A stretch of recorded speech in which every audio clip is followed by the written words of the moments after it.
के नायक सिद्ध स्वरूपमा योग्य अनंत विभूषित मेरे हृदय मंदिर के राज्य सदगुरु कबीर साहिब तत्स्वरूप पंत श्री हजूर प्रकाश मुन्नाम साहब, पंत श्री हजूर उदित मुन्नाम साहब, चार गुरु वंश 42 के पावन चरणों में कोटि बार बंदगी करते हुए मंच पर विराजमान मेरे अभिन्न मित्र, जिनको मैं लगभग 30 साल के बाद उनका दर्शन का अवसर मुझे प्राप्त हुआ है। इससे पहले हम लोग एक साथ रहा करते थे बनारस में। आज 30 साल के बाद यह अवसर आया है, मुझे मित्र से मिलने का अवसर मिला है। ऐसे डॉक्टर श्री उमेश साहब जी, आदरणीय महंत श्री बासा साहेब जी,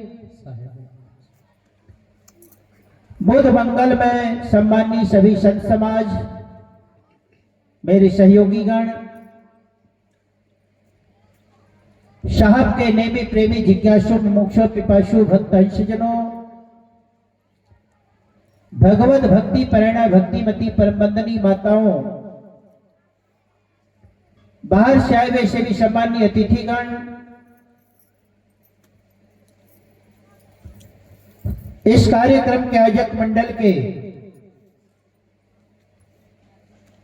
प्रमुख सम्मानीय श्री हीरुदास जी, माता श्रीमती खेमबाई एवं समस्त परिवार के सभी सदस्यों को मेरी तरफ से सप्रेम सादर साहेब बंदगी साहेब, साहेब बंदगी साहेब, साहेब बंदगी साहेब। अपार प्रसन्नता हो रही है।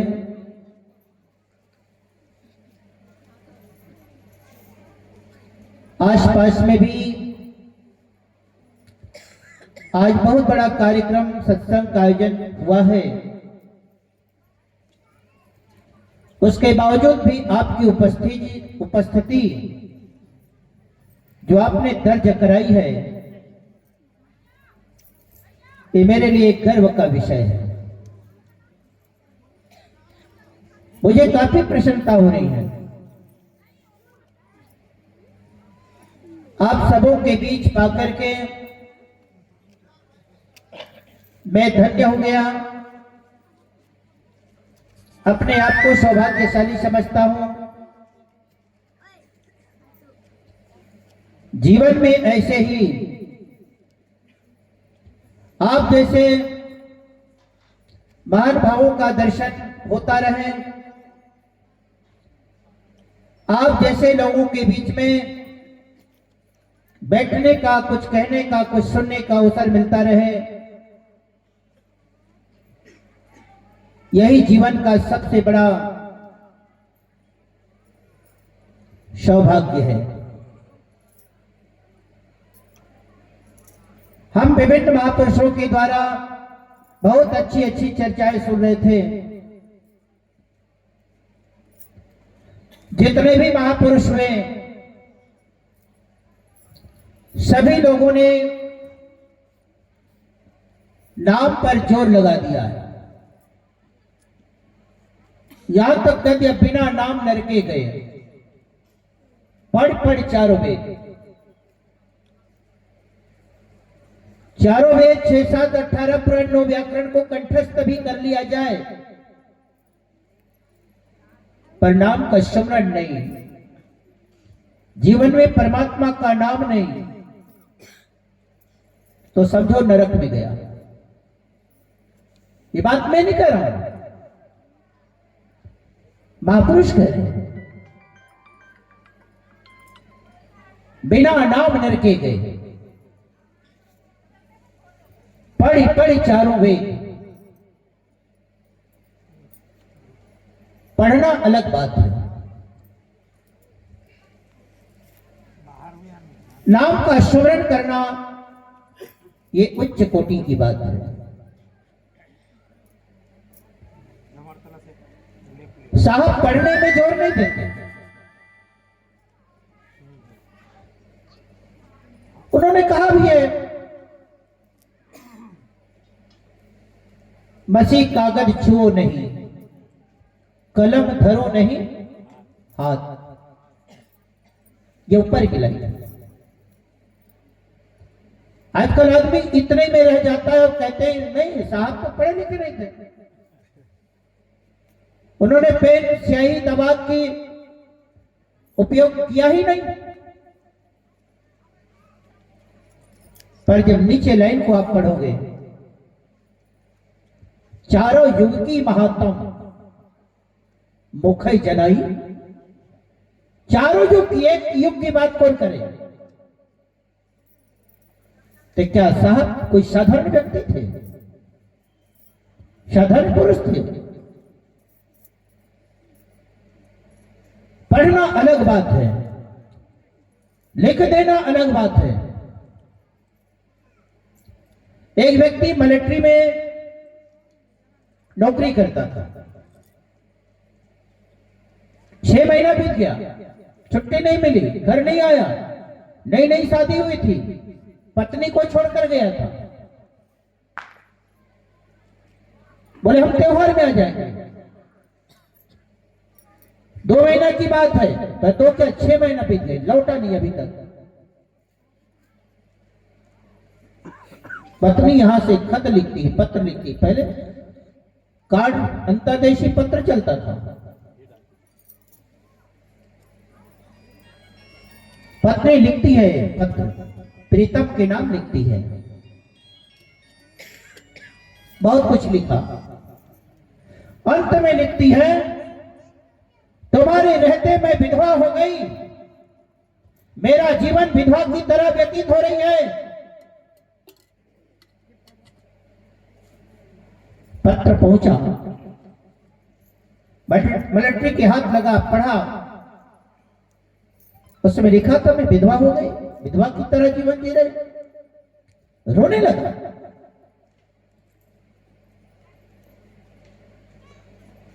साथियों ने आकर पूछा, हाल चाल पूछा, क्या बात है, कोई समस्या जटिल है, कोई गड़बड़ है? बोले कुछ नहीं, ये पत्र आया है। कहां से आया? बोले घर से आया है। किसने भेजा? बोले पत्नी ने भेजा है। तो क्या लिखा है? बोले पत्नी लिखती है कि मैं विधवा हो गई, और रोना शुरू कर दिया। साथियों ने समझाया, बोले यार अजीब बात करते, पत्र किसने लिखा? पत्नी ने। पत्र किसने भेजा? पत्नी ने। तो पत्नी विधवा कैसे हो गई? बोले ये लिखा है देखो ना। साहब कहते लिखा लिखी की है नहीं, देखा देखी बात, दुल्हा दुल्हन मिल गई, फीकी पड़ी बारात। लिखे के पीछे बच जाओ। साहब अनुभव की बात करते हैं। तीरथ सबन में पानी है, नहीं कछो नहाए देखा, प्रतिमा बनी शकल जड़ है, बोले नहीं बुलाए देखा, वेद किताब कुरान काजी पंडित, घट का पर्दा खोल देखा। अनुभव की बात कबीर कहे, ये सब झूठी बोल देखा। दोस्तों ने समझाया तो समझ में आए कि बात लिखा जरूर है, लेकिन मेरी पत्नी तो सही सलामत है। इसलिए साहब कहते लिखा के पीछे मत जाओ, केवल पढ़ लेने मात्र से ज्ञान की प्राप्ति नहीं। कल मैंने कहा था बिना विवेक पढ़ना अलग है। पढ़े लिखे तो थे, लेकिन बिना विवेक मारे गए वे जंगल के तीर। पढ़ाई में कोई कमी नहीं थी,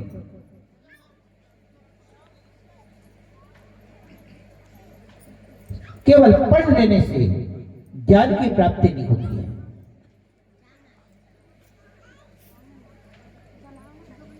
साहब कहते हैं पढ़ पढ़ के पथरा भया, लिख लिख के भया चोर, जिस पढ़ने से प्रभु मिले वो पढ़ना कछु हो।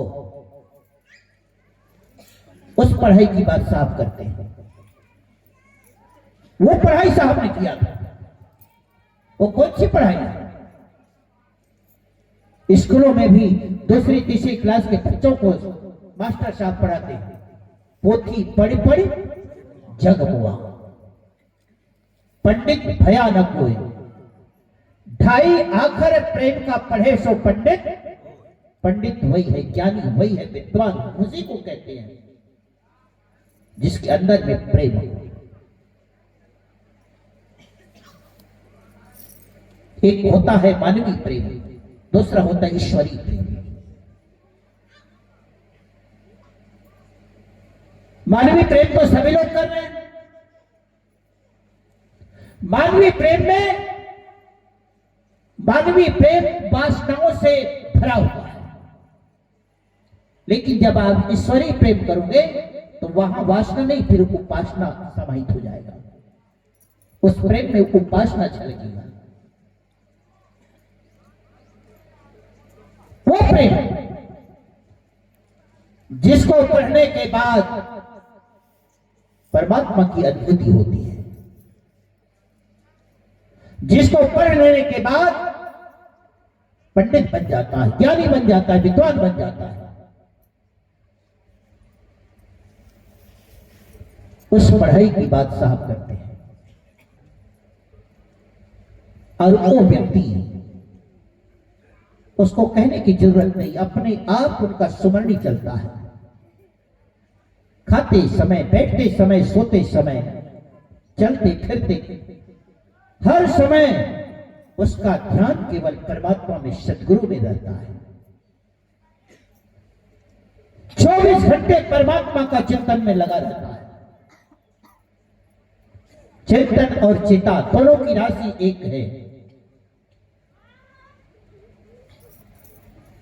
ज्यादातर लोग क्या करते हैं? चिंता करते हैं। मैं बूढ़ा हो गया, मेरे बाद क्या होगा, मेरा बारिश कौन होगा, कैसे संभालेगा, खेत कौन जाएगा, ये चिंता। साहब कहते चिंता छोड़ो, चिंता उसके ऊपर छोड़ दो जिसने तुमको भेजा है।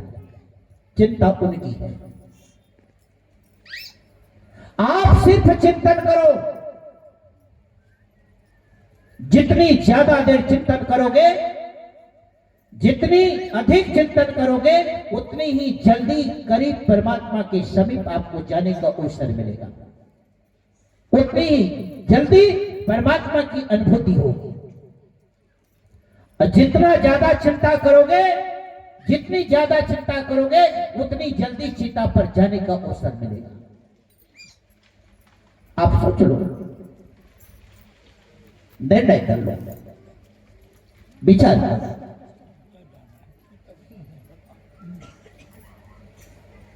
करहु विचार सब दुख जाए, करहु विचार सब दुख जाए।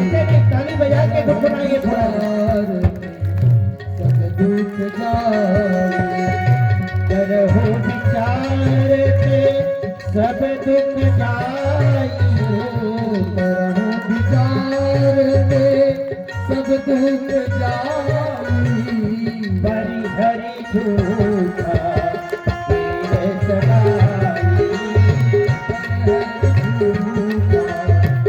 तेरे सगाई, बड़ी हरी झूठा तेरे सगाई, बड़ी हरी झूठा तेरे सगाई।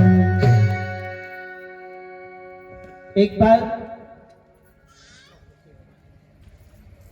रैदास जी, आप जानते हो रैदास जी किस जाति के थे? मुझे कहने की आवश्यकता नहीं है, उनका काम भी जानते हो क्या करते थे। परिणाम का सुमरण 24 घंटा, काम करते रहो, नाम जपते रहो। इसको पूरी अच्छी तरह से निभाते हैं। दूसरी बात, नाम का स्मरण वही करेगा जिसके जीवन में भक्ति का संचार होगा, जिसका जीवन भक्ति से ओतप्रोत होगा, जिसका जीवन भक्तमय हो जाएगा। सभी लोग नहीं कर सकते। नाम का स्मरण सिर्फ वही करेगा जिन्हें परमात्मा के प्रति, अपने इष्ट के प्रति लगाव होगा, जिसमें सब कुछ समर्पण की भावना को लेकर के अपने इष्ट को समर्पित कर देता है। जैसे धनी धर्मदास साहब ने समर्पित कर दिया, मेरा मुझ में कुछ नहीं। जब तक भक्ति जीवन में नहीं आया था,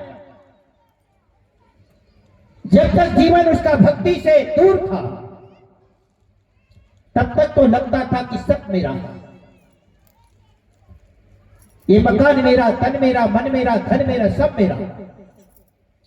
लेकिन जैसे भक्ति की ढलान पे पहुंच जाता है, जीवन भक्ति से जब जुड़ जाती है, तो फिर सारा भेद मिट जाता है। फिर समझ में आता है कि नहीं, मेरा कुछ नहीं है, ये सब उसी का है जिसने दिया है।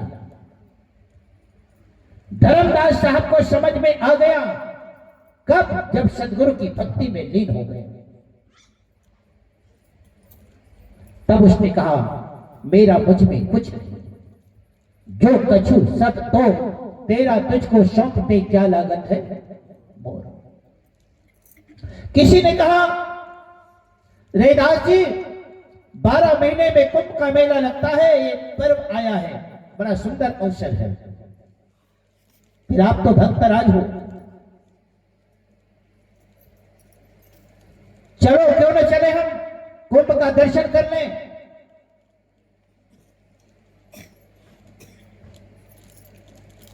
रैदास ने कहा, मेरे पास जाने का,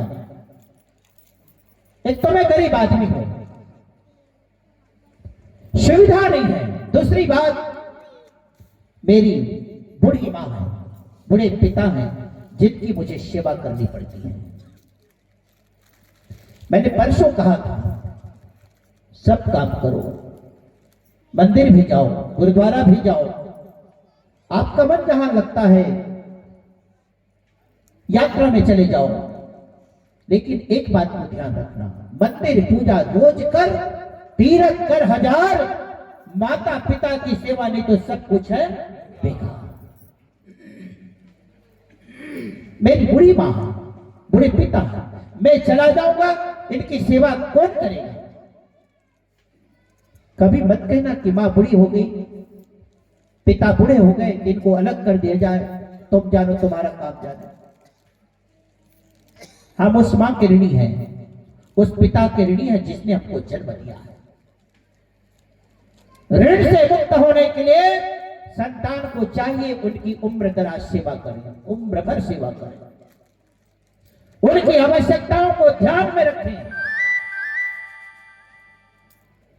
ये मत तो भूलो कि एक दिन आपका भी शरीर बूढ़ा होगा, आप भी बूढ़े होंगे, आप भी बूढ़े होंगे। आने वाला संतान अगर उस दिन ये बात कहेगा, तब आपको कैसा लगेगा? उस बात को भी याद रखना,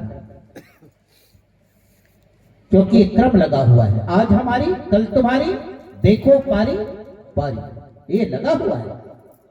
आज बच्चा है, कल जवान होगा, एक दिन ऐसा आएगा कि शरीर बूढ़ा हो जाएगा। वो नौबत ना आए, क्योंकि बच्चे सीखते हैं, माँ बाप की अनुकरण करते हैं।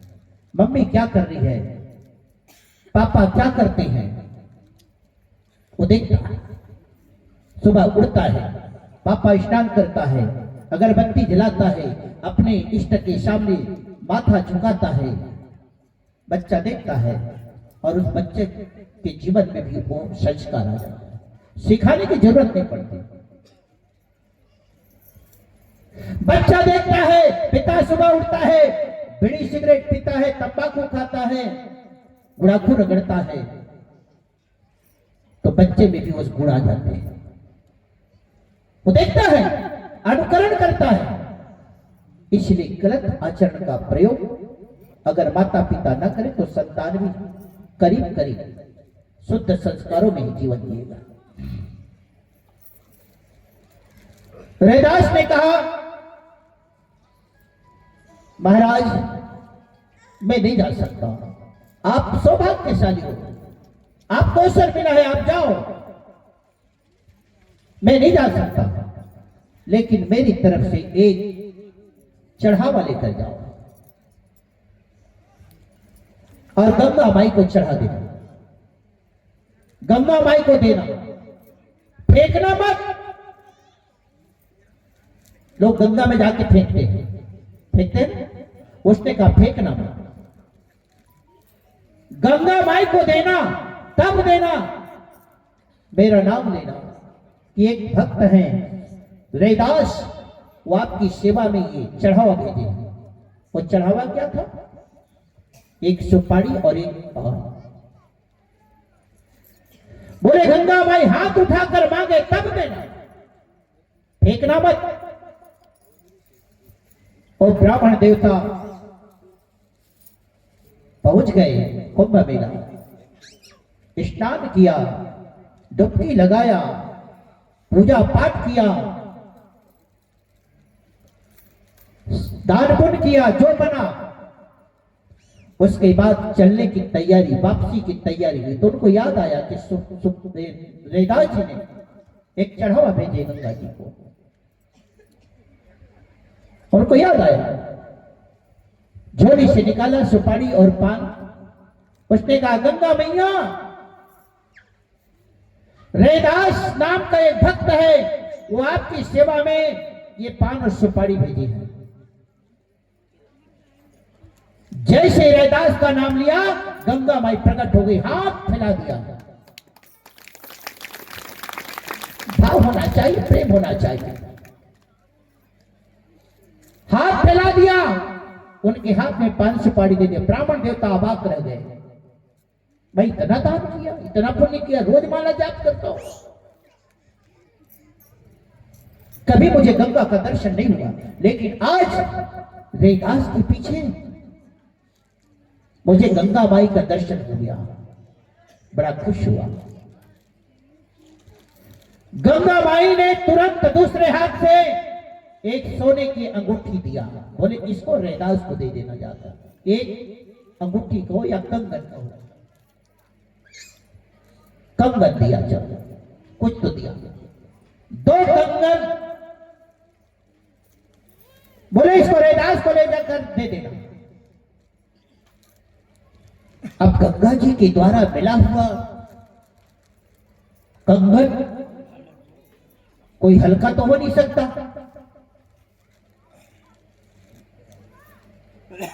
हमारे हीरो साहब कल कह रहे थे, साहब जी हमारा 2 तोले का सोना हार चैन साल भर हो गया मुझे मिल नहीं रहा है। हमने पता लगाया, पता लगा भी, बोले साहब वो हार बहुत कीमती है। अब जब आपने खरीदा है, वो हार इतनी महंगी हो सकती है, तो गंगा जी के द्वारा दिया हुआ हार की कीमत आकलन वर्ग कर सकते हैं। लेकर चला ब्राह्मण देवता, उसका मन डोल गया। कहा रैदास को क्या पता, गंगा जी ने दिया क्या है, रैदास को क्या पता। अरे बताऊंगा तब न जानेगा। उसने उसे छिपा दिया और अपने पंडिताई को पहना दिया।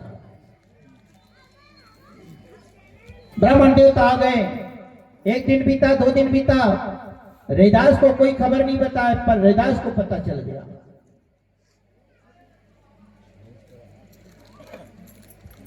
एक दिन पूछा रैदास जी आ गए महाराज? बोले हाँ। आपने मेरा चढ़ावा दे दिया? बोले हाँ दे दिया। तो गंगा माई ने मुझे कुछ प्रसाद दिए? बोले नहीं कुछ नहीं दिया, झूठ बोल दिया, कुछ नहीं दिया। अरे गंगा माई कहीं कोई प्रसाद देते? वो स्वयं कर रहा है। प्रतिमा बनी सकल जड़ है, बोले नहीं बुलाए देखा, अनुभव की बात कबीर कहे झूठी सबको न देखा। तो लोग कहते हैं ये कबीरपंथी लोग खंडन करते हैं। अब ब्राह्मण देवता स्वयं देखकर आया है, वो कह रहा है कि नहीं कुछ नहीं दिया। रैदास जी ध्यान लगाया, पूजा पाठ किया, भक्ति तो करता ही था, ध्यान लगाया गंगा जी में, गंगा माई प्रकट हो गई। कहां पे? उनकी वो कठोता जिसमें वो चाम भिगाता था। चमड़ा भिगाने का एक कठोता होता है जिसमें चाम को भिगा करके वो जूता बनाता था। गंगा माई प्रकट हो गई, बोले बेटा तुम्हारा चढ़ावा मैंने स्वीकार कर लिया है और तुझे प्रसाद में मैंने तो कंगन भेजा है। वहीं से पंक्ति बनी है, मन चंगा तो कठौती में। मन पवित्र होना चाहिए, मन निर्मल होना चाहिए, तो परमात्मा को आने में दिखने में कोई देरी नहीं है। कबीर मन निर्मल भया। कैसे निर्मल होना चाहिए? कबीर मन निर्मल भया। जैसे गंगा नी पाछे पाछे हरी फिरे, कहत कबीर कबीर साहब करे। तुम्हारे पीछे पीछे भगवान चलना शुरू कर देगा, लेकिन मन को साफ मत करो। हम तन को तो साफ करते हैं, खूब अच्छे अच्छे साबुन का प्रयोग करते हैं, हिसाब कर तन को धोया मन को धोया नहीं। मन को पवित्र बनाए, मन को निर्मल बना। जिसका मन निर्मल हो जाता है, हमारी चौक आरती में भी साहब लोग भजन गाते हैं, जब चलावा चौक होता है तुम निर्मल होके घर आओ।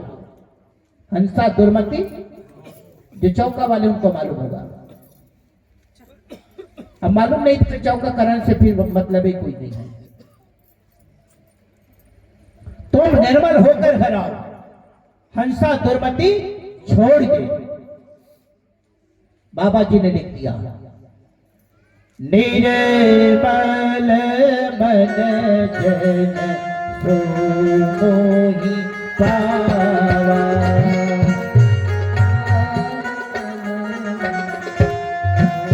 मोहि पावा। निर्मल मन जन सो मोहि पावा।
जिनका मन निर्मल हो। मैं छली को नहीं, कपटी को नहीं, प्रपंची को नहीं, दंभी को नहीं, पाखंडियों को नहीं। जिसका मन निर्मल होता है मैं उनको भाता हूं, मुझे पसंद आता है। छली कपटी नहीं, जो छल करे प्रपंच करे। आजकल तो जितना जो छल कर ले प्रपंच कर ले, आज उनका उतना ही सम्मान है। दिखावा नहीं होनी चाहिए। जिसका मन निर्मल होगा वो भगवान का अपने इष्ट का स्मरण करेगा, वही नाम का स्मरण कर सकता है। साहब कह रहे हैं इस कलयुग में तो नाम के स्मरण अति आवश्यक है। भवसागर से पार होने का सिर्फ एक ही तरीका है, बंधन से छूटने का एक ही तरीका है, दुखों से निजात पाने का एक ही तरीका है। वो क्या है? कलिमे जीवन अल्प है, करिए बेग संहार, तप साधन नहीं हो सके तो केवल नाम का आधार। इस कलयुग में कोई तपस्या नहीं कर सकता। एक दिन कहो तो आदमी हालत खराब हो जाएगी, नहीं बैठ सकते। 5 मिनट बैठना बड़ा कठिन है। कली में जीवन अल्प, हमारा जीवन कैसा है इस युग में? अल्प माने थोड़ा है, थोड़ा है, ज्यादा नहीं है। इसलिए साहब ने कहा काल करे आज करे सो, आज करे सो काल कर। क्या आजकल लोग, कुछ लोग कहते हैं, साहब की बात अलग, पर आज के लोग क्या कहते हैं? आज करे सो काल कर, काल करे सो परसों। जल्दी जल्दी क्या करना, जीना है कई वर्षों। लेकिन हमारे साहब कहते नहीं, ये गलत बात है। काल करे सो आज कर, आज करे सो अब, पल में परलय होगी बहुर करेगा कब। आज का महत्व है। जीवन मूल्यवान है, जीवन कीमती है, लेकिन ये जीवन टिकाऊ नहीं है, अल्प, थोड़ा। और इस थोड़े समय में हमारे सामने कहते अनंत शास्त्रम बहुराश्य विद्या अल्पस्य कालो भविघ्नता च। अनंत शास्त्र, शास्त्र कितने मालूम है? पुस्तक पुराण गिनती नहीं कर पाओ। रामायण कितना रामायण उसको नहीं बता पाओ, ग्रंथ कितने वो भी नहीं बता पाओ। अनंत शास्त्र बहुलाश्य विद्या, विद्याएं कितनी है? बोले बहुत सारी विद्या। लेकिन हमारा जो जीवन अल्पस्य कालो, काल मतलब समय, अल्प माने थोड़ा। हमारा आपका जो समय वो बहुत थोड़ा है, और इस थोड़े समय में बहुविघ्नता, इतनी सारी बाधाएं हैं, इतनी सारी समस्याएं हैं। कभी पिता की समस्या, कभी मां की समस्या, कभी पत्नी की समस्या, कभी बच्चों की समस्या, कभी भाई की समस्या, कभी पड़ोसी की समस्या पे समस्या, समस्या पे समस्या खड़ी हो रही। तो साहब ने तरीका बताया, नाम का सुमरण करो, केवल नाम आधार। नाम में बड़ी शक्ति है, नाम में बड़ी ताकत है। एक बार द्वापर युग की बात मैं आपको बताने जा रहा हूं। एक कहानी, कथा। देखो कहानी और कथा कोई जरूरी नहीं कि एकदम बिल्कुल 100% सही हो। कहानी क्यों कही जाती है, उदाहरण क्यों दिया जाता है? लोगों को समझाने के लिए, ताकि आपके दिमाग में जल्दी समझ में आए बात। द्वापर युग में भगवान कृष्ण अकेले बैठे थे और उनकी आंख से आंसू गिर रहे थे, आंसू गिर रहे थे, बड़ी चिंता मग्न थे, आंसू भी गिर रहे थे। उधर से पांडव आए, पांचों पांडवों ने देखा आज भगवान कृष्ण के आंख से आंसू बह रहे हैं। सब आश्चर्य हो गए और पूछ बैठे, भगवान आप बहुत चिंतित हैं, चिंता मग्न हैं, आपकी आंख से आंसू बह रहे हैं, कारण क्या है? भगवान कृष्ण बोले, पांडव मत पूछो, ये कारण मत पूछो। बोले कारण पूछना तो पड़ेगा, हम इतने दिन के जो सखा है आपके, हमारे आपके इतने दिन का जो रिलेशन है, नजदीकियां हैं, सुख और दुख में साथ रहने वाले हैं, आपको तो बताना पड़ेगा। तब भगवान कृष्ण बोले, आज मुझे बड़ा दुख हो रहा है। बोले क्यों दुख हो रहा है? आपका तो एक नाम दुखारी है, दुखारी भी आपको कहते हैं, जो दुख को हरण करे। केवल हरि नहीं हुआ, आपका नाम एक दुखारी भी है, जो हरण करे। किसका? दुख को हरण। जो दुख को हरण करने वाला स्वयं हो, उसको दुख कैसा? बोले पांडव यही तो बात है, मुझे बड़ा दुख हो रहा है। बोले बोले तुक्का कारण क्या है? बोले आने वाले कलयुग को मैं देख रहा हूं। देख लो, आने वाले कलयुग को देख रहा हूं तो मुझे दुख हो रहा है। पांडवों ने पूछा आने वाला कलयुग होगा कैसे? जिज्ञासा तो बढ़ती है। कृष्ण ने कहा तो आने वाले कलयुग के बारे में जानना चाहते हो? बोले हाँ। तो देखना चाहते हो कि सुनना चाहते हो? कान से सुनना चाहते हो कि आंख से देखना भी चाहते हो? बोले कानों से सब सुनाते हैं, पर आंख से दिखाई दे तो ज्यादा अच्छा है। हम देखना चाहते हैं। देखना चाहते हो? एक काम करो। बोले क्या करना है? बोले पांचों अलग अलग दिशाओं में चले जाओ, तुरंत यहां से निकलो, और जो तुम्हें अद्भुत लगे, आश्चर्य लगे, जो तुम्हें समझ में नहीं आए, तुरंत आकर के मुझे यहां जानकारी देना। पूर्व की ओर महाराजा युधिष्ठिर गए, पश्चिम में भीम गए, उत्तर में अर्जुन गए, दक्षिण में नकुल और सहदेव गए। जाते जाते महाराज युधिष्ठिर को सबसे पहले एक हाथी मिला। देखा तो बड़ा विशालकाय, अद्भुत हाथी तो विशालकाय रहता ही है, पर उसने अद्भुत क्या देखा? अच्छा, आपने हाथी देखा है? सच बोलो, देखिए कितने सूंड होते हैं, सींग कितना होता है? हाथी के एक सूंड होता है, लेकिन आज युधिष्ठिर को दो सूंड वाला हाथी दिखाई दे रहा है। एक पीछे लगा है, एक सामने लगा है। बड़ा आश्चर्य हो रहा है, आज तक मैंने देखा एक सूंड वाला हाथी, पर ये कैसा हाथी है? देख रहा है बड़े गौर से, तो कभी इधर से खाता है, कभी पीछे तरफ से खाता है। आश्चर्य उसका और रहा नहीं गया, तुरंत लौटा, दौड़कर आया, कृष्ण के पास पहुंचा। बोले भगवान गजब हो गए, क्या हुआ युधिष्ठिर? बोले मैंने एक हाथी को देखा है। तो हाथी देखा तो क्या देखा? बोले हाथी के दो सूंड थे, कभी सामने से खाता था, कभी पीछे से खाता था। ये बात मुझे समझ में नहीं आई। भगवान कृष्ण बोले यही तो कलयुग में होने वाला है। कलयुग में ठीक इसी तरह के इंसान होंगे, कभी सामने से कुछ बोलेगा, कभी पीछे जाकर कुछ बोलेगा। आप समाज में रहते हो, अच्छी तरह मालूम है। आपके सामने आदमी कुछ बोल गया, पीछे जाके आपकी बुराई कर दिया। इसी तरह के इंसान होंगे।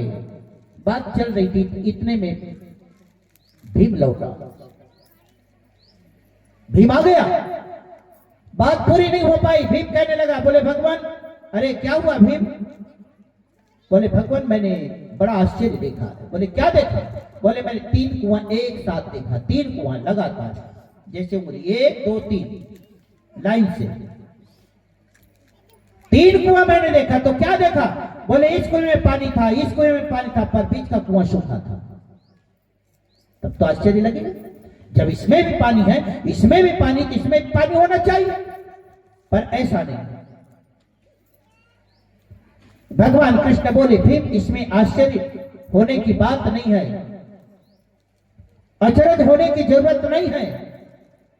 आने वाले कलयुग में ठीक इसी तरह के इंसान होंगे। भाई भाई से इसकी दुश्मनी रहेगी, लेकिन बाहर ही आने वाले गुंडे बदमाशों के साथ इनकी दोस्ती रहेगी। पड़ोसी से दोस्ती हो जाएगी, पर भाई और भाई से नहीं बनेगा। आज देख रहे हो समाज में भाई भाई लड़ के मरे, बाप के देखे बेटा जरे, घर से अपन बैठ कर दुश्मन से करे प्रीत। रामायण की कथा हो, भरत प्रसंग चलता हो, तो जब चलता है प्रसंग, ओहो भाई हो तो ऐसा भरत जैसा, आंख से आंसू गिरता है। सुबह होते ही बैग लेकर जा रहा है, कहां जा रहे भैया? बोले आज पेशी है ना भाई के, भाई से भाई का जो मुकदमा जो चल रहा है, आज उनका फैसला होने वाला है। रात को तो आंसू गिर रहा था, सुबह कोर्ट कचहरी के चक्कर लग रहा है, भाई के खिलाफ अदालत पहुंचा। ठीक आने वाले कलयुग में इसी तरह के लोग होंगे। इतने में अर्जुन आ गए। उसने कहा महाराज गजब हो गया। क्या हुआ अर्जुन? बोले भगवान मैंने एक मरी हुई जानवर को देखा है, जानवर मरा पड़ा था। तो क्या हुआ? बोले गिद्ध आकर खा रहे थे। तो स्वभाव, मांस तो गिद्ध खाता ही है। बोले भगवान मांस गिद्ध खाता है, ये तो सही बात है, लेकिन बीच बीच में संस्कृत में श्लोक पढ़ते थे। कौन? गिद्ध। संस्कृत के मंत्र उच्चारण करते थे। थोड़ा मांस खाए, उसके बाद कहते थे अतुलित बलधामम हिम शैलावदेहम धनुज्वल किशानम ज्ञानी नाम अग्र। फिर थोड़ा मांस खाए, ओम भूर्भुवः स्वः तत्सवितुर्वरेण्य। फिर थोड़ा मांस खाए, कर्पूर गौरम करुणावतारम संसार सार। फिर थोड़ा मांस खाए, गजाननम भूतगणादि सेवितम। फिर थोड़ा मांस खाए, राम रामेति रमे रामो मनोरम। समझ में नहीं? भगवान कृष्ण बोले अर्जुन ज्यादा चिंता करने की बात नहीं। आने वाले कलयुग में ठीक इसी तरह के वेद पाठी ब्राह्मण होंगे, तुम्हारे घर सत्यनारायण की कथा करेंगे और जाके मांस भी खाएंगे, शराब भी पीएंगे, जुआ भी पीएंगे।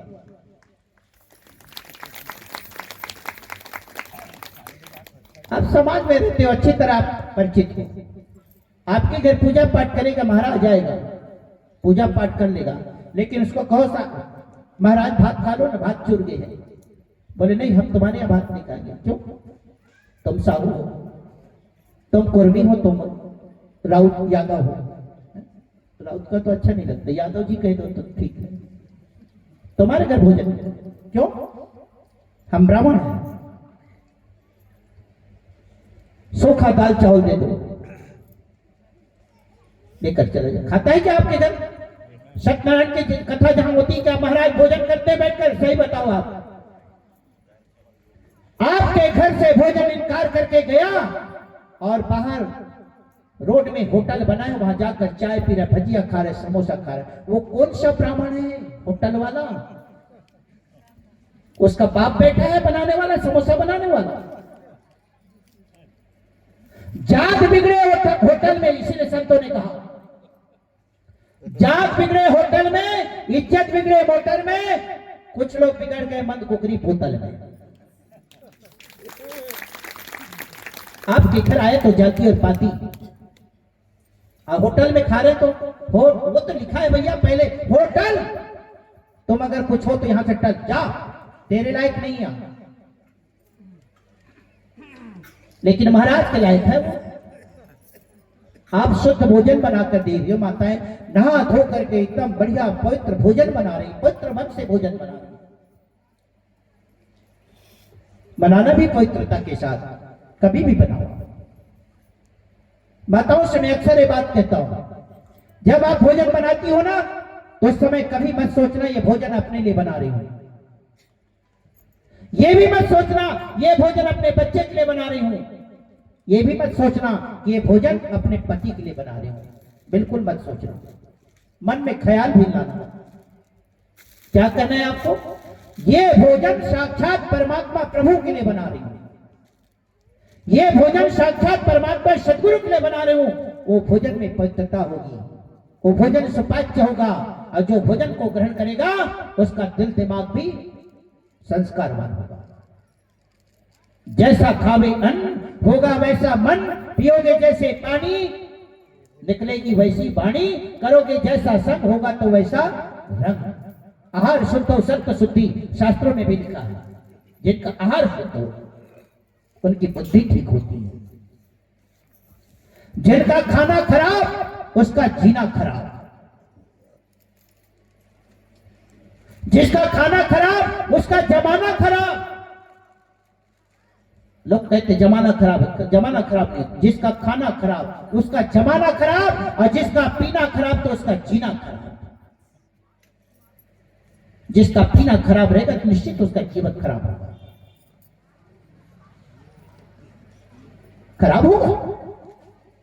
इसलिए हमारा भोजन कैसा होना चाहिए? शुद्ध होना चाहिए। भोजन बनाओ, भगवान को समर्पित कर दो। कोई ना कोई आपके इष्ट होंगे, किसी भी नाम से आप जानते होंगे, समर्पित कर दो, भोग लगा दो। मैंने कल भी कहा था भोग लगाओ। अब भोग को लग, जो भक्त हो वही भगवान को भोग लगाएगा। ये तो कई तो वैसे हैं, आए कहीं से भी आए, अपना खेत खाल कोर्ट कचहरी से आए, अरे यहां तक जूता मोजा भी नहीं निकलता भैया, खाना शुरू। ये कोई खाना है? हाँ वो पशु है, वो आते हैं चर कर आते हैं, बांध देते हो कोटना में भरा हुआ पानी पी रहे खा रहे हैं।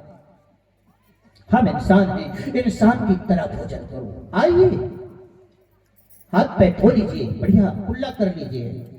भोजन तो आपका है, घर आपके हैं, परिवार आपके हैं, भोजन आपके लिए बना है, इतनी हड़बड़ी क्यों? शुद्ध भाव से परमात्मा को भोग लगाइए, सदगुरु को भोग लगाएं, उसके बाद भोजन ग्रहण करें। कभी आपका दिल दिमाग विचलित नहीं होगा। प्रैक्टिकल करके देखना, प्रैक्टिकल करके देखना। जिस घर में भक्त इस तरह की भक्ति करता है, वो केवल अपना ही नहीं, अगले पिछले समय वाला 7 पीढ़ियों को तारता है, ऐसा महापुरुषों ने कहा बताया है। अपना तो तर जाता है, 3 पीछे का 3 आने वाले, ये 7 पीढ़ियों को तारता है।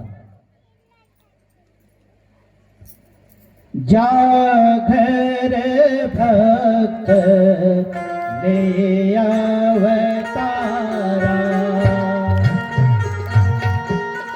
भक्त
हो जाता है, वो 7 पीढ़ियों को उतार देता है, उद्धार कर देता है।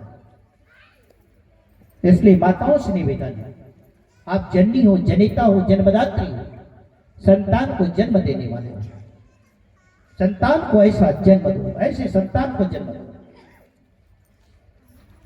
भक्त बन जाए। लिखा है जननी जने तो भक्त जन, याद आता या शूर, या तो फिर जननी बांझ रहे मत गवासी लोग। अगर ये तीनों में कोई गुण नहीं है तो फिर उससे अच्छा है कि निसंतान हो। भक्तवान बने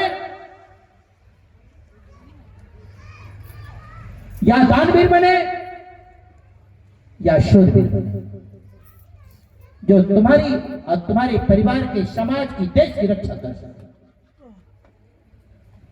सीना गर्व से फूलना चाहिए कि हमने कोई संतान को जन्म दिया है। संतान अनुकूल हुआ तो आपका सीना गर्व से फूल जाता है कि मैंने कोई संतान को जन्म दिया है। अगर वो संतान कुपुत्र हो गए, नालायक हो गया, तो सर नीचे झुक जाता है। लोग कहते हैं अरे किसका बेटा है, वो फलाना का तो है, कोई समाज का, फलाने समाज का है, कौन गांव का है, देखो गांव भी बदनाम, परिवार बदनाम, समाज बदनाम। इसलिए गुणवान पुत्र को जन्म दो। पुत्र अगर सुपुत्र पैदा हो गया तो ध्यान रखना वो अपने कुल को तारता है। अब पुत्री सुपुत्री हो गई तो 2 कुल को तारती है, 2 कुल को तारती है, एक मायका दूसरा ससुराल। तो सुपुत्री को जन्म दो, सुपुत्र को जन्म दो, गुणवान को, विद्वान को जन्म दो। विद्वान बनाओ, गुणवान बनाओ, संस्कारवान बनाओ। बुद्धिमान बनाओ, बलवान बनाओ। धन्य माता पिता धन्य है, धन्य सुहृद अनुरक्त, धन्य ग्राम वह जानिए जहां जन्मे गुरु भक्त। वो मां धन्य हो जाती है जिसने भक्त को जन्म दिया है। वो पिता धन्य हो जाता है जिसने एक शूरवीर बालक को जन्म दिया है। शूरवीर का मतलब ऐसा नहीं जिसको उठाओ पटक दो। शूरवीर का मतलब है अधर्म की रक्षा करो, अधर्म आने मत दो, धर्म की ध्वजा हमेशा फहराता रहे। धर्म की रक्षा करो, अधर्म का नाश करो। प्रहरी बन करके खड़े हो जाओ कि कोई दुश्मन तुम्हारे ऊपर, तुम्हारे परिवार के ऊपर, तुम्हारे समाज के ऊपर ना अटैक करेगा। धन्य ग्राम वह जानिए जहां जन्मे गुरु भक्त। वो गांव भी धन्य हो जाता है।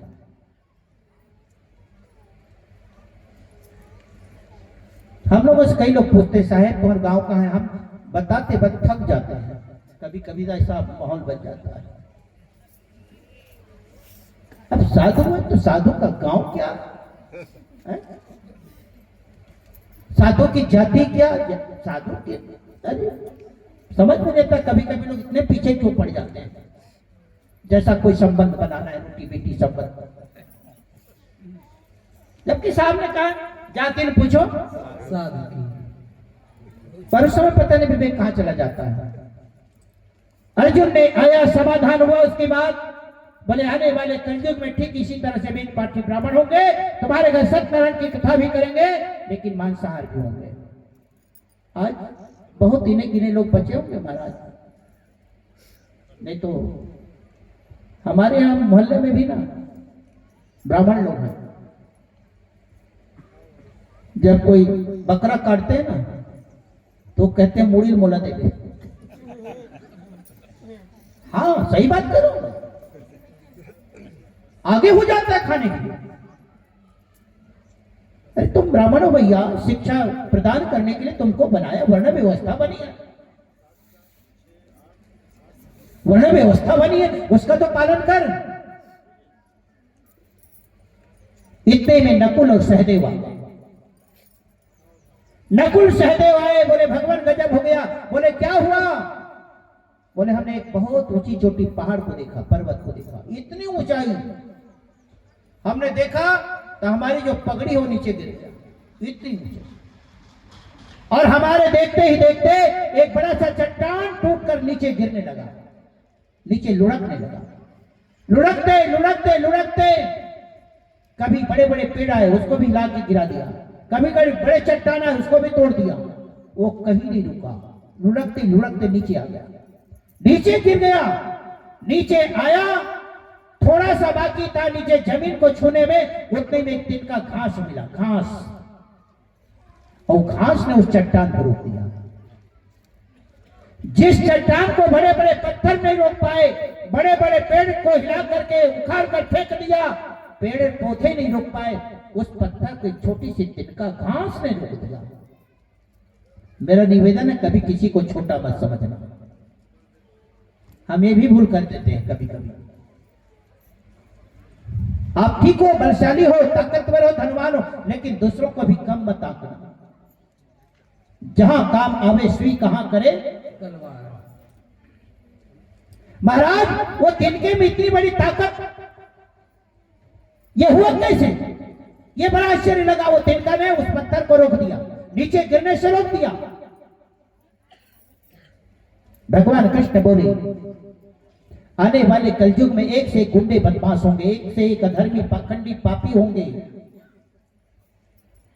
लेकिन जो नाम का स्मरण कर लेगा उसकी जीवन नैया पार हो जाएगी, उसकी जीवन नैया पार हो जाएगी। बाबा जी ने लिख दिया कलयुग केवल नामय धारा, कलयुग केवल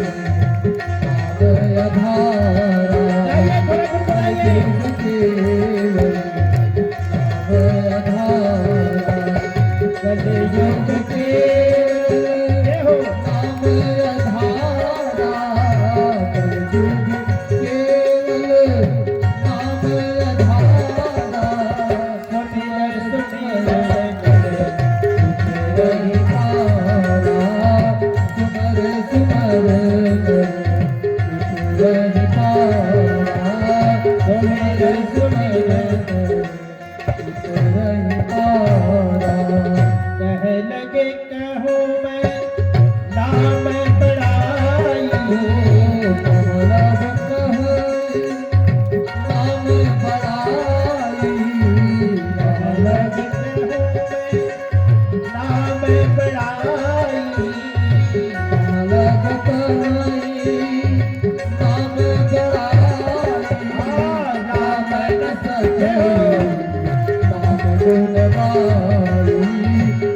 राम न सकई नाम गुण गाई, राम न सकई नाम गुण गाई। बाबा ने भी कहा कलयुग केवल नाम आधार, साहब तो कर रहे हैं, लेकिन अन्य महापुरुषों का भी यही कथन है, नाम की महिमा इतनी बड़ी जिसे राम भी नहीं कह सक रहे हैं, अपने मुख से बखान करने में असमर्थ। राम न सके राम गुण गाए, नाम गुण गाए।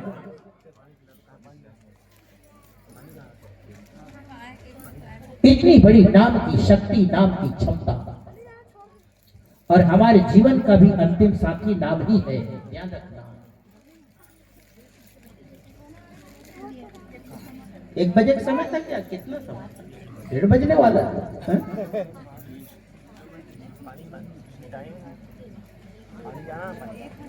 हमारे जीवन के अंतिम साथी अगर कोई है तो नाम ही है। साधु सगा गुरु सगा अंत सगा निज नाम, कहे कबीर इस जीव को 3 ठौर विश्राम, 3 ठौर विश्राम। 3 ठौर में 1 ठौर नाम का आता है। किसी के घर में कोई आदमी बूढ़ा हो गया हो, बिस्तर में पड़ा हो, मरणासन में हो, ज्यादा दिन का साथी ना हो, तो उसको लोग क्या करते हैं, कहते इसको नाम सुनाओ। ये नाम लेने में असमर्थ है, स्वयं नहीं ले पा रहा है, इनके कानों में सुनाओ। हमारे कबीरपंथी भाई कहते हैं, जो कबीरपंथी नहीं वो क्या कहते हैं, इनको गीता सुनाओ, इनको रामायण के दोहा सुना दो। अब जो भाई जीते जी जब आंख पैर कान नाक सब सक्षम था तो कभी नाम का सुमरन नहीं किया, अब असमर्थ हो गया, अवस्थाएं अचेत हो गई, उनको होश न हवास, अब तुम कितना भी नाम सुनाओ तो क्या सुनने वाला है। बच्चे लोग को घरगुंडिया खेल खेलते हैं, अब वो कम हो गया। पहले हम लोग जमाने में बहुत खेलते थे लोग और गाते थे बच्चे लोग, वो फटकौले होता था, कहते थे अटकन बटकन दही चटाकन लौहा लाटा बनके, ऐसा बोलते थे। बहुत लोगों को मालूम है, जो हंस रहे उनको मालूम है। अटकन बटकन दही चटाकन, ये इसका मतलब क्या है? अटकन का मतलब सांसों का अटकना, अब सांस लेने में दिक्कत हो रही है। बटकन का मतलब आंख को बटराना, कहते थे चंदन लग गया आंख में, अभी इसका परत नहीं बंद हो रहा। तो क्या करते लोग, दही चटाकर, लाओ दही खिलाओ इसको, गंगा जल पिलाओ। इसका भी बहुत अर्थ है, गहरा संबंध है भैया, ये कोई साधारण बात नहीं। बच्चे लोग खेल खेल में बोल जाते हैं, झटकन दही चटाई, लौहा लाटा बन के काटा बन से लकड़ी मंगाई। लौहा लाटा माने लौहा लोहा, जल्दी जल्दी तैयारी करो चीता का। अब उस समय नाम सुना रहे हैं, इसलिए हमारे सदगुरु कहते हैं श्वास श्वास पे वो अवस्था ही ना आए, वो अवसर ही ना आए तुम्हें किसी के द्वारा सुनाने की, तुम स्वयं उसको पढ़ो, पढ़ लो, सुन लो। अब जाने के बाद तो तुम्हारा संस्कार होगा, गुरु महाराज तो आएंगे।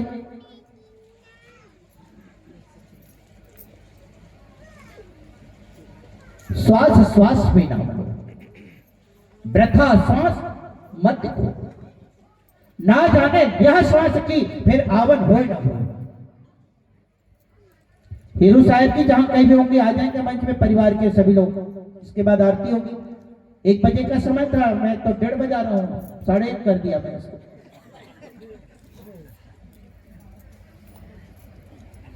श्वास श्वास स्मरण करो, प्रत्येक श्वास में। कई लोग पूछते हैं साहब नाम कब लेना चाहिए, खाने के लिए तो नहीं पूछते खाना कब चाहिए। नाम लेना हो तो पूछ बैठते हैं नाम कब लेना चाहिए। अरे कभी भी ले सकते हो, काम करते रहो, नाम जपते रहो, वक्त जीवन का यूं ही गुजर जाएगा। कर लगन सच्ची गुरुवर से लग जाए तो सारे जीवन का नक्शा बदल जाए। काम करते रहो और नाम का भी सुमरन करो। हाथ से कलम चलाओ, वो तो खाली है ना, नाम का सुमरन करो ना। हाथ से रोटी बेलो, वो तो खाली है, सुमरन करो ना। हाले जीभ न डोले तन, ऐसा नाम जपो मोरे संग। दुनिया को दिखाने की जरूरत नहीं। कोई कहे राम राम राम राम, दूसरे सुनाई दे तो तभी पता चलेगी कि नाम को चल, ऐसा नहीं है। वो तो लोगों को दिखाने वाली है।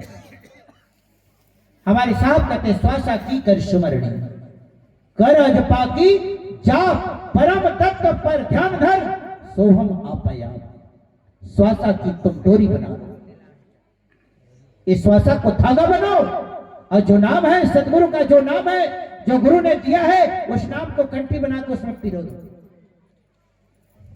और उस नाम का शुभ, उस माला का जाप करो। ये कर का मन का छाड़ दो, साफ करें। ये कर का माने हाथ का, छाड़ दे मन का फेंक। मन के अंदर उस मन का को, मन का कहते माला को, दाना को मन का भी कहते हैं, उस मन का को मन के भीतर। ये तरीका है। आप लोगों ने 3 दिन तक, मुझे उम्मीद तो नहीं थी आज आप इतने लोगों का दर्शन हो जाएगा, लेकिन मुझे सचमुच में बताऊं, क्योंकि बगल में ज्यादा दूर नहीं माता जी का कार्यक्रम है और सब समिति से लोग जुड़े हुए हैं, क्षेत्रवासी हैं, तो उनका भी फर्ज बनता है कि वहां उपस्थिति अपनी प्रदान करें। कई लोगों को फोन आया, हम शायद आने वाले हैं, लेकिन क्या पता है आने वाले हैं तो फिर लेकिन क्यों जोड़ते हैं, बात बिगाड़ते हैं, किंतु परंतु लेके नहीं आना बताओ, लेकिन क्यों करते हैं। आप लोगों का दर्शन पाकर के, आपकी उपस्थिति को पाकर के मैं बहुत दिल से, हृदय से, मैं धन्यवाद तो दे नहीं सकता पर आभार जरूर व्यक्त करता हूं। मैं अपने आप को धन्यवाद देने का पात्र नहीं समझता, लेकिन आप सबका मैं हृदय से आभारी हूं, जो आप लोगों ने 3 दिन तक अपनी सारी सुख सुविधाओं को छोड़ करके इस पंडाल के नीचे बैठ करके आपने इन संतों की वाणी को आपने श्रवण किया है। इसके लिए साहब आप सब पर उनकी कृपा दृष्टि साहब की बनी रहे। साहब हमेशा आपके ऊपर उनकी छत्र छाया बनी रहे और इसी तरह से आपका जीवन सत्संग में व्यतीत हो, अच्छे कार्यों में व्यतीत हो, अच्छे लोगों की संगत में व्यतीत हो। इन्हीं शुभकामनाओं के साथ समय करता है इनकार, सदगुरु को करेंगे नमस्कार, तब होगी सबकी बेड़ा पार। एक छोटा सा प्यारा सा भजन सुनाएंगे, तब तक परिवार के लोग आ जाएं, आरती होगी, उसके बाद जो भेंट पूजा जैसा भी होगा आप लाइन से, या आरती के समय सब भीड़ लगा देते हैं, दूर से आरती करेंगे और लाइन से आकर के भेंट बन के जो भी होगा आप लाइन से आएंगे। एक महिलाएं पहले हैं या पुरुष ही आए, लाइन व्यवस्थित बना करके आएंगे तो ज्यादा अच्छा लगेगा। एक बार पुनः साहेब के चरणों में जोरदार आवाज के साथ में वंदन करेंगे। साहेब बंदगी, साहेब बंदगी, साहेब बंदगी। एक छोटा सा प्यारा भजन, उसके बाद